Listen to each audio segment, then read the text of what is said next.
Fala, primeiro ano, tudo bem com vocês? Como vocês estão? Espero que estejam todo mundo bem, todo mundo tranquilo, conseguindo acompanhar as aulas de arte bem de boas, né? Nas nossas aulas passadas, nós falamos sobre arte antiga, falamos sobre a idade antiga, né? As suas formas de criação artística, tudo aquilo que ficou marcado na história, os detalhes das suas obras, os hieróglifos também que existentes, né? Que foram feitos pelos egípcios, e hoje a gente vem falar um pouquinho mais sobre essa arte egípcia. O povo egípcio ele era profundamente influenciado pelas tradições religiosas e mágicas, além da crença em forças transcendentais. Lá no Antigo Egito, testemunhou uma intensa atividade cultural cuja história é organizada tradicionalmente em período pré-dinástico e período dinástico. Este último dominado pela figura do faraó, o representante máximo, que tinha amplos poderes políticos e também religiosos. Aí, gente, olha só, entre as civilizações da antiguidade, a mais longeva é uma das principais, né, foi a que se desenvolveu lá no Egito. Ela se estendeu por 30 séculos de uma civilização bastante complexa na sua organização social e foi riquíssima as suas realizações culturais. Então, a arte egípcia ela é totalmente marcada por essa riqueza nas realizações culturais. 6 grandes dinastias se sucederam, é aquilo que eu falei para vocês, né? A monarquia antiga, né? O antigo império, e também ela se inicia com a unificação do Alto e do Baixo Egito. É só para a gente conseguir se entender, se localizar melhor enquanto história, né? Porque para a gente entender a história, para a gente entender a arte, a gente também precisa entender a história.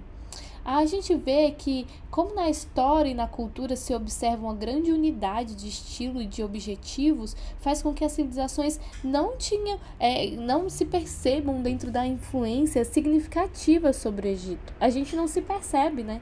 A gente não consegue perceber que dentro da nossa própria cultura, da nossa própria civilização, a nossa história, nós muitas das vezes não conseguimos perceber que existe a influência da arte antiga dentro da nossa arte. E aí acontece que o inverso, quando dominada, por exemplo, pelos romanos, esses outros povos é que absorviam muito mais desses usos e desses costumes, até por aquela questão que eu falo para vocês, do próprio preconceito, dessa dominação, né, dos povos que eram mais frágeis vistos pela sociedade e assim por diante.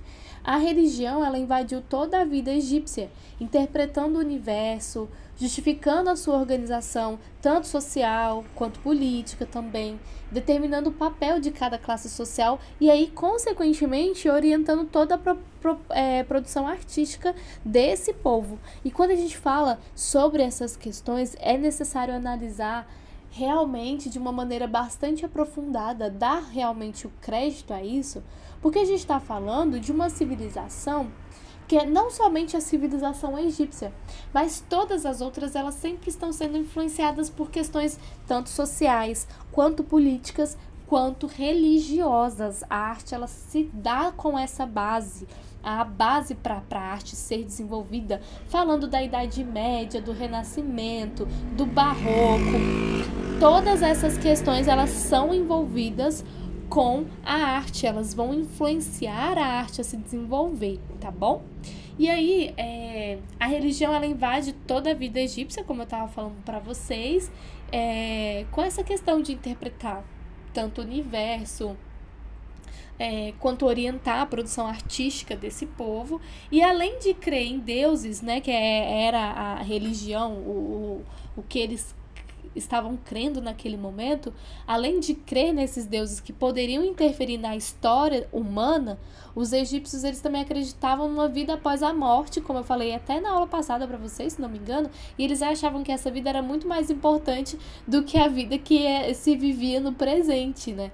E aí o fundamento ideológico da arte egípcia é a glorificação dos deuses do rei defunto divinizado, ou seja, se vangloriavam os deuses, as pessoas que já haviam falecido, já haviam passado dessa para uma melhor.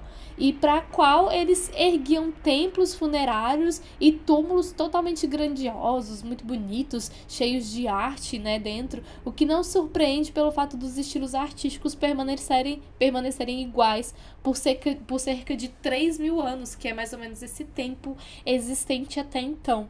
E aí é por esse motivo que estão todos muito bem ainda, como eu posso dizer, preservados, né?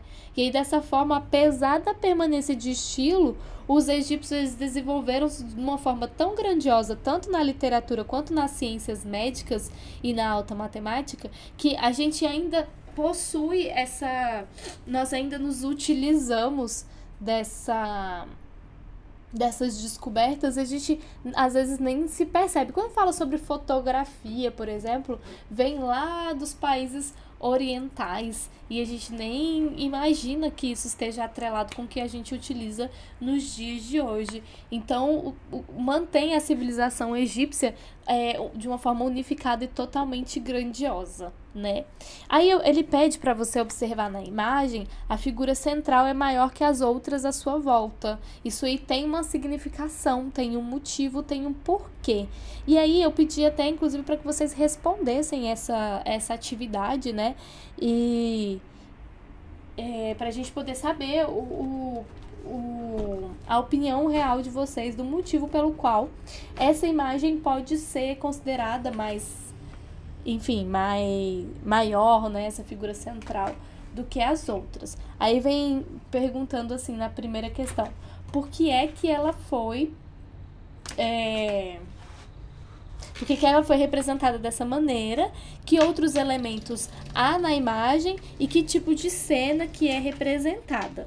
Bom, gente, olha só, o que vocês precisam entender que pensando, né, vendo dessa maneira, é uma questão bem, como eu posso dizer, da percepção de vocês. Como a gente está falando sobre deuses e sobre essa glorificação dos deuses, muito provavelmente essa seria uma representação de algum tipo de deus, né? Como vocês podem ver, a paleta de Namer, Antigo Império.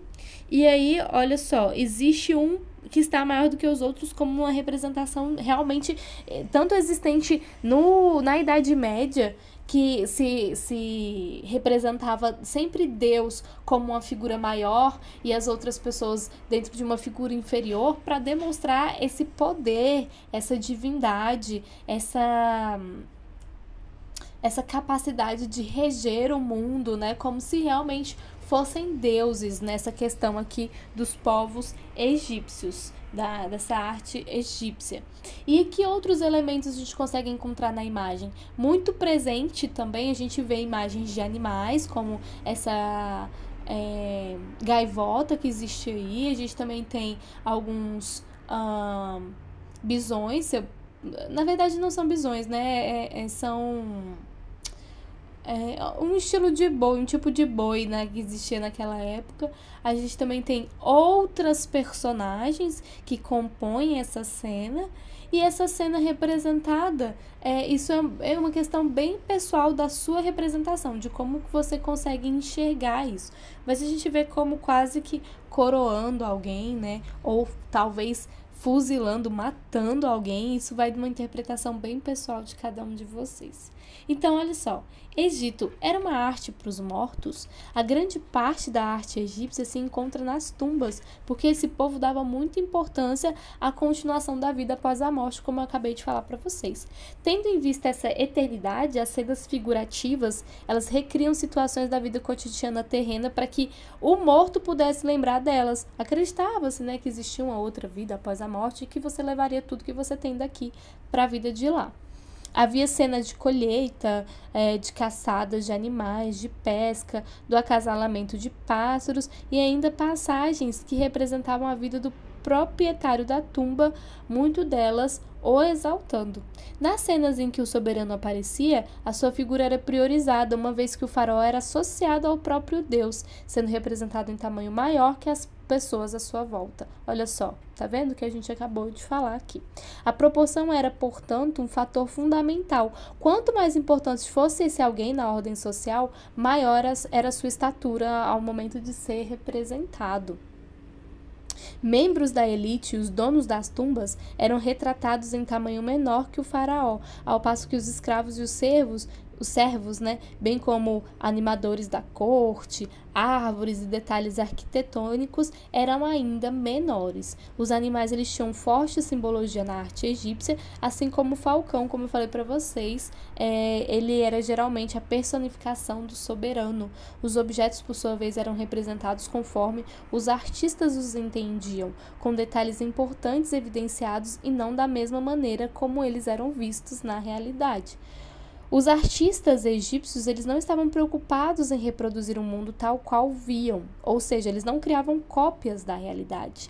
E isso era feito porque eles não dominavam técnicas avançadas de representação, né, gente? Mas pelo simples fato de que o objetivo era outro, eles queriam mostrar o que se considerava importante. Aí, para começar a adotarem um sistema de pintura que tinha apenas 2 dimensões, que era a altura e a largura, e sem a profundidade, as imagens elas eram construídas de acordo com as convenções estabelecidas a fim de transmitir a informação desejada ao observador. Eu acho isso totalmente importante para que vocês grifem também esse terceiro parágrafo da página 7, porque ele vem dando uma explicação bem sucinta de toda essa característica da arte egípcia, né?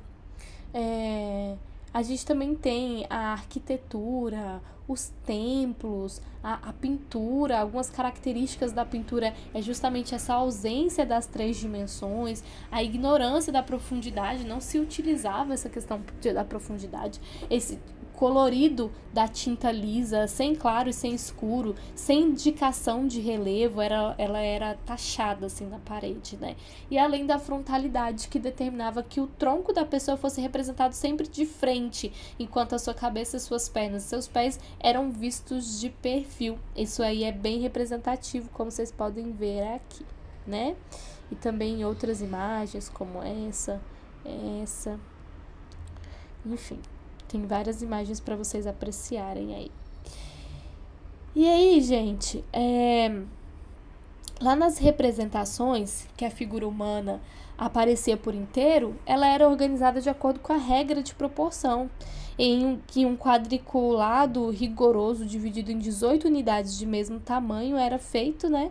E a partir disso as obras elas eram compostas. O sistema definia exatamente as distâncias entre as diversas partes do corpo e o comprimento das passadas, a distância entre os pés, mostrado sempre com a parte interna voltada para o observador, o tamanho das figuras, o membro da elite sempre maior, entre outros aspectos, como eu falei para vocês. E aí a hierarquia na pintura, ela era representada pelo tamanho das pessoas. Ou seja, as pessoas com maior importância no reino, elas eram representadas maiores em relação às outras. Nessa ordem de grandeza tem-se o rei, a mulher do rei, o sacerdote, os soldados e, por fim, o povo. As figuras femininas elas eram pintadas em ocre, enquanto as masculinas em vermelho. E aí os egípcios escreviam usando desenhos, eles não utilizavam letras como nós, e eles desenvolveram 3 tipos de escrita: os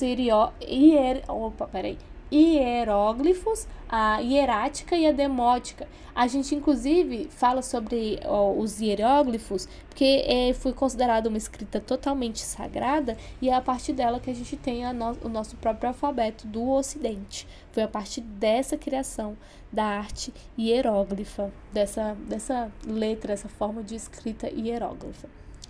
E olha só, gente, a arte, ela também obedecia um princípio fundamental, que é essa lei da frontalidade, como eu falei para vocês, também conhecida como visão compósita. Nela são vistos frontalmente os ombros, os braços, de perfil as pernas e a cabeça, na qual o olho ele é representado como se fosse visto de frente.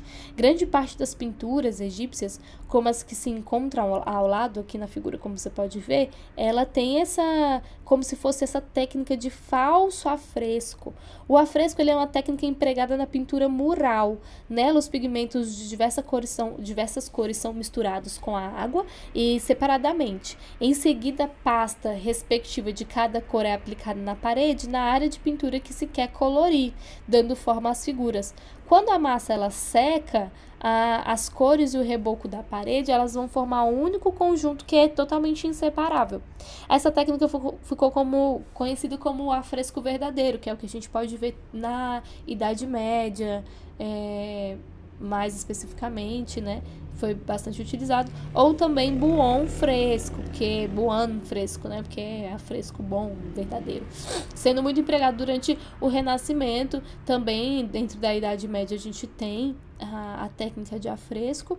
E aí, por sua vez, o falso afresco, também chamado de fresco seco, é aplicado da tinta sobre a massa já seca. Inclusive, a gente fez essa atividade, né, em sala de aula de afresco, e muitos de vocês esperaram muito tempo a superfície secar para poder desenhar, para poder fazer a arte. Quando você espera ela secar, você está fazendo um afresco falso, e quando você faz ainda com a superfície úmida, você está criando um afresco verdadeiro, tá bom?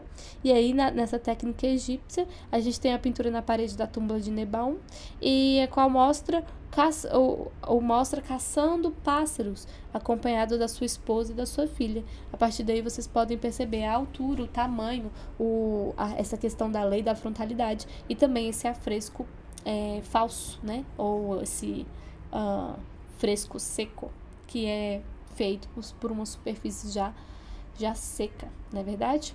Bom, esse fazer artístico eu peço para vocês que, caso possam realizá-los em casa, façam numa folha separada, né? Pede para você formar dupla com um colega, mas não necessariamente. Você pode pedir ajuda de alguém que esteja em casa com você. Mas eu não vou deixar essa atividade como obrigatória, tá bom, gente? Até porque precisa de alguns materiais que vocês possam não ter em casa.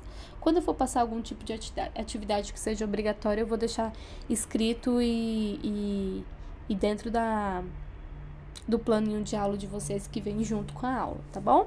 Gente, um beijo, até a próxima. Espero que tenham gostado, que tenham entendido tudo bem, que tenha sido legal, e a gente continua na próxima aula falando sobre a pirâmide e um pouquinho mais sobre a arte egípcia, tá bom? Fiquem com Deus, até a próxima, um beijo.